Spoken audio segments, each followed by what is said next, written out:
Initial stage में हम सोचते हैं ना कोई चीज़ करने का, तो हम एक प्लान बनाते हैं और एक प्रोसेस होता है कि इस तरीके से हम चीज़ें चलेंगे या इस तरीके से ये सारी चीज़ें होंगी। बट कभी ना कभी लाइफ में कुछ चीज़ें ऐसी होती ना जो बियॉन्ड आपके प्लान जाती है। तो इस वक्त मेरे साथ भी कई सारी चीज़ें इस तरह की हो रही हैं जिसमें बियॉन्ड प्लान मेरी कई सारी चीज़ें जा रही हैं, जिसकी वजह से मैं अपना यूट्यूब को भी टाइम नहीं दे पा रहा हूँ। तो दोस्तों, आज मैं डिस्कस करने वाला हूँ 9 टू 5 के इस ट्रैप से बचने के लिए आप यूट्यूब के अलावा और क्या ऐसी चीज़ हैं अवेलेबल जो आप कर सकते हैं। तो उसमें पहली चीज़ हमने यूट्यूब को कंसिडर किया था। आफ्टर दैट यूट्यूब के बाद अगर आप कोई एक चीज़ ऐसी कर सकते हैं तो वो है आपका स्टॉक मार्केट। जी हाँ, बिल्कुल। स्टॉक मार्केट एक ऐसी चीज़ है जिसमें हर कोई कंपनी या हर कोई ऐसे हेज फंड या बड़े-बड़े वेल्थ वाले जो कॉर्पोरेट मतलब होते हैं, बैंकिंग वगैरह सारे लोगों का पैसा इसमें लगा होता है। तो it's not like gambling, but the thing is ये गेम है उन स्मार्ट लोगों का। बट स्टॉक मार्केट एक ऐसा चीज़ है जहाँ से हर कोई पैसा बना रहा है। हर कोई मीन्स सारे बड़े लोग पैसा बना रहे हैं। तो वो पैसा कभी भी लॉक नहीं हो सकता। हाँ, उसके रूल्स में थोड़ा बहुत ऊपर-नीचे अप एंड डाउन हो सकते हैं। बट द थिंग इज़ उसको खेलने का तरीका आपको आना चाहिए। तो उसी पैटर्न पे मैं आजकल काम कर रहा हूँ। तो इसमें भी अगर आप स्टॉक मार्केट में अपना एंटर करने जा रहे हैं तो सबसे पहले मैं आपको 3 चीज़ें सजेस्ट करूँगा। फर्स्ट ऑफ ऑल, अगर आप एकदम फ्रेशर हैं, न्यू हैं, स्टॉक मार्केट से रिलेटेड आपको कुछ भी नहीं पता, तो थोड़ा बहुत आप ना यूट्यूब वगैरह पे आप देख सकते हैं। आपको बहुत सारी रैंडम फ्री वीडियो मिल जाएगी, बेसिक जो टेक्निकल और आपकी फाइनेंशियल एनालिसिस के रिगार्डिंग में आपको मिलेगी, वो हेल्पफुल रहेगी। आफ्टर दैट आप जिस भी ब्रोकर के पास में अपना अकाउंट ओपन करवा रहे हैं, तो उसमें आपको एटलीस्ट बाई करना, आउट करना, कैसे बाई प्लेस करना है, कैसे सेल करना है, कैसे स्टॉप लॉस लगाना है, इस तरह के मतलब ये बेसिक चीज़ें आपको आनी चाहिए। बिकॉज़ क्या होता है ना, कई बार हम एक्साइटमेंट में ट्रेड ले लेते हैं, बट हमको प्रॉपर तरीके से एग्जीक्यूट करना, प्रॉपर तरीके से एग्ज़िट करना, वो चीज़ें नहीं आती है। तो पहले बेसिक चीज़ें आप सीख लीजिए। वो सारी ये सारी चीज़ें सीखने के बाद आपको आप बिल्कुल अगर फ्रेशर हैं तो सबसे पहले आपको आईपीओ बेस पे जाना चाहिए, और वो भी मेन आईपीओ। एसएमई आईपीओ पे मत जाइए, बिकॉज़ वो काफ़ी ज़्यादा एक्सपेंसिव होता है। और उसमें अगर आप फर्स्ट ऑफ ऑल पहले तो वो मिलता नहीं है किसी भी रिटेलर को, इंडिविजुअल को बहुत रेयरली चांसेस होते हैं जिसमें वो रिटेलर के पास में जाता है। तो वो थोड़ा-सा हायर रिस्क साइड होते हैं या हायर आपके प्रॉफिटेबल साइड होते हैं, इसीलिए वो रिटेलर के पास में बहुत कम जाता है। तो मेन बोर्ड वाले जो आईपीओ होते हैं, यानी कि जिसको सभी एक्सेस कर पाते हैं, इसमें कोई भी टर्म एंड कंडीशन नहीं होती है, तो ये मिनिमम आपका 15,000 रुपीज़ का आईपीओ होता है राउंड ऑफ में। ठीक है, तो ये बिलो भी रह सकता है 14,900 समथिंग समथिंग। तो आप 15,000 मोटा मोटा लेकर के चलिए, तो 15,000 का आपको मिलेगा। और आपको इसके लिए क्या करना है, इसके लिए आपको कोई भी एक ऐप करनी है, जैसे आईपीओ वॉच हो गई या इस तरह की और भी कई सारी ऐप्स हैं। तो अभी फ़िलहाल मैं आईपीओ वॉच यूज़ कर रहा हूँ। तो इसमें क्या होता है, आपको ग्रे मार्केट के बारे में पता चलता है। ग्रे मार्केट मतलब जब वो आईपीओ आपका आ रहा है एनएससी पे लिस्टेड होने के लिए, तो उससे पहले जो मार्केट है, जिस मार्केट को अभी क्या होता है, आईपीओ जो होता है प्री ओपन रहता है लिस्ट होने से पहले।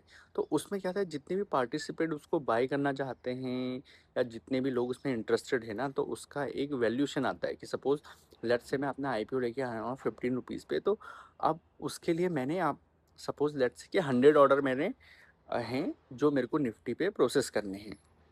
But the thing is 100 order को बाई करने के लिए मेरे पास 500 ऑर्डर आ रहे हैं। दैट मीन्स आईपीओ जो है आपका 1:5 वाले रेशो पे आपका जा रहा है। तो 1:5 टाइम वो हायर आपका सब्सक्रिप्शन हो रहा है। तो इस तरह का अगर आप देखेंगे ग्रे मार्केट पे, तो सबसे पहले आपको वही देखना है जिस पे आपका ग्रे मार्केट में अच्छा खासा रिस्पॉन्स मिला है। एटलीस्ट वो आपका 12 से 15% मिनिमम हायर हो।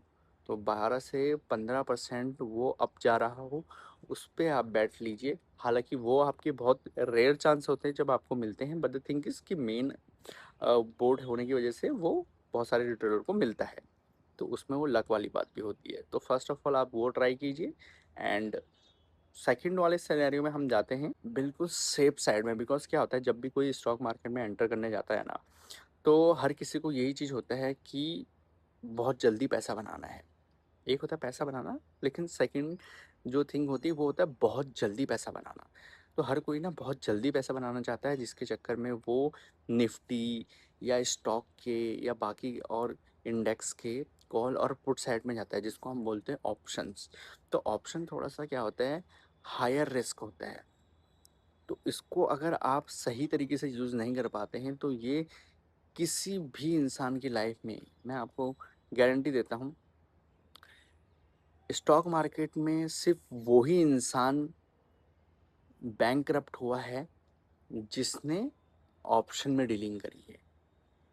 स्टॉक में वंस इन अ डेकेड में कोई ऐसा होता होगा, but the thing is stock में आपकी क्या है, मल्टीपल स्टॉक रहते हैं। लेट्स से आपने किसी 5 या 10, मिनिमम 5, मिनिमम से मिनिमम स्टॉक आप 10 to 15 आपको रखने हैं, और इससे कम जितना रख सकते हो well and good, but minimum आपके 10 स्टॉक तो पोर्टफोलियो में होने चाहिए। तो 10 स्टॉक क्या है, आप किसी भी पर्टिकुलर इंडेक्स से खरीद सकते हैं, मतलब सेक्टर वाइज। जैसे आपको लगता है कि सपोज पेट्रोल से चीज़ें कई सारी इस तरह की हो रही हैं, तो हो सकता है अभी क्या है, most of the car segment जो है वो ईवी बेस पे शिफ्ट हो सकता है फॉर एग्जांपल। तो आपने क्या किया, ईवी सेगमेंट में कोई एक मीडियम सा या जो भी आपको पोटेंशियल लगा, तो आपने लेट से उस स्टॉक को बाई कर लिया अपने पोर्टफोलियो में। ठीक है, जिसके फंडामेंटल आप देख रहे हैं, अगर टेक्निकल नहीं भी पता उसका तो कोई इशू नहीं, बट फंडामेंटल के बेसिस पे आप उसको बाई कर सकते हैं। ठीक है, उसके बाद आप उसके एनालिसिस बाकी की रिपोर्टें आप पढ़ना चालू कीजिए। तो अब जैसे आपने बाई किया, अब उसके बाद आपको लगता है कि नहीं, फॉर एग्जांपल आपको लगता है कि नहीं ईवी जा सकता है, बट ईवी के साथ में अभी भी ऑप्शन ये है कि कई सारे जो इंफ्रास्ट्रक्चर है वो डेवलपमेंट होने में टाइम लगेगा। तो साइड बाय साइड इसमें ग्रोथ तो है, बट लेकिन बहुत स्लो ग्रोथ भी हो सकती है। डोंट नो कि हो सकता है आपको उस स्टॉक को ग्रोथ मिलने में 5 ईयर 10 ईयर का टाइम लग सकता है, बिकॉज ईवी तब अपने पीक पे होगी आफ्टर 5 और 10 year. The thing till the time कुछ ना कुछ ऐसा है कि जो इसके बीच में एक मीडियोकर बन सकता है, और उस सेगमेंट में आपकी जो हो सकती है वो रैली हो सकती है। तो वो रैली किस सेगमेंट में, फॉर एग्जांपल अभी बहुत सारी ऐसी हाइब्रिड गाड़ी आ रही है। अब हाइब्रिड में भी अब वो क्या है कि कुछ परसेंट आपके पेट्रोल पे चलती है, कुछ परसेंट उसका सेल्फ जो बैटरी है ना, जैसे आप ब्रेकिंग करते हैं तो ब्रेकिंग करने के बाद उसका जो इंजन बाय डिफ़ॉल्ट जो है उस एनर्जी को अपनी बैटरी में कैप्चर करता है, और जब भी आप किसी ट्रैफिक या इस तरह की चीज़ों में फंसे होते हैं तो वो पूरा टाइम बैटरी पे चलती है। तो वो भी एक सेविंग होती है। तो इस तरह के हाइब्रिड इंजन में किस तरह की गाड़ियाँ बिक रही हैं, कौन सी वो मतलब कंपनी है जो अपनी हाइब्रिड सेगमेंट अपने ज़्यादा से ज़्यादा निकाल रही है, और वो ज़्यादा से ज़्यादा सेल भी हो रही है मार्केट में, और वो रियल में इम्पैक्ट भी डाल रही है। फॉर एग्जांपल अगर मैं बात करूँ, सपोज ब्रेजा की एग्जांपल के लिए, अब मारुति ने उसमें हाइब्रिड वाला इंजन निकाला, या फिर आप ग्रैंड विटारा या समथिंग इस तरह की बात कर लीजिए, उसमें हाइब्रिड निकाला। तो हाइब्रिड में क्या वो एक्चुअल में वो माइलेज जो है, सपोज लेट से अभी नॉर्मल वो 12 15 16 का एवरेज ले रही है, तो हाइब्रिड लेने के बाद वो 18 20 का mileage, because most of the time ये कारें जो होती है ना, जितनी भी आप गाड़ियाँ देख रहे हो, 99% टाइम ये आपकी ट्रैफिक में चलती है। वीकेंड में वंस इन अ मंथ, या मंथ में एक वीक में या 2 3 दिन के लिए आप कहीं बाहर जाते हैं, लंबा ट्रैवल जो हाईवे रूट होता है या समथिंग, तो आपका एक अलग परफॉर्मेंस होती है। बट द थिंग इज़ जब आप पूरा टाइम सिटी में रहते हैं ना, तो सिटी का माइलेज जो है वो आपका ड्रॉप होता ही होता है। तो उस पे अगर वो बैटरी पे आपके चल रहा है, तो ऑलमोस्ट आपका वो फ्यूल को जो है सेव कर रहा है।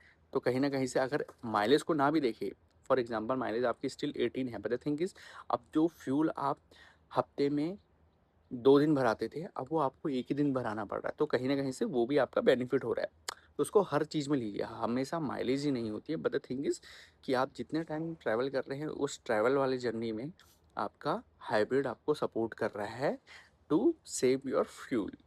तो इस तरह का सेगमेंट, तो आपने किसी हाइब्रिड वाली कंपनी को अपना आइडेंटिफाई किया, या उसके मॉडल आइडेंटिफाई किए, या कार आइडेंटिफाई की, उसके बेस पे आपने हाइब्रिड वाली एक कार कंपनी को भी कंसिडर कर लिया कि ठीक है, अभी सपोज ईवी में अगर मैं जाता हूँ तो सपोज लेट से टाटा के पास में चला जा रहा हूँ, या हाइब्रिड में मैं जा रहा हूँ तो सपोज लेट से मारुति, या फिर अपना और हुंडई वगैरह या किसी और चीज़ में जा रहा हूँ।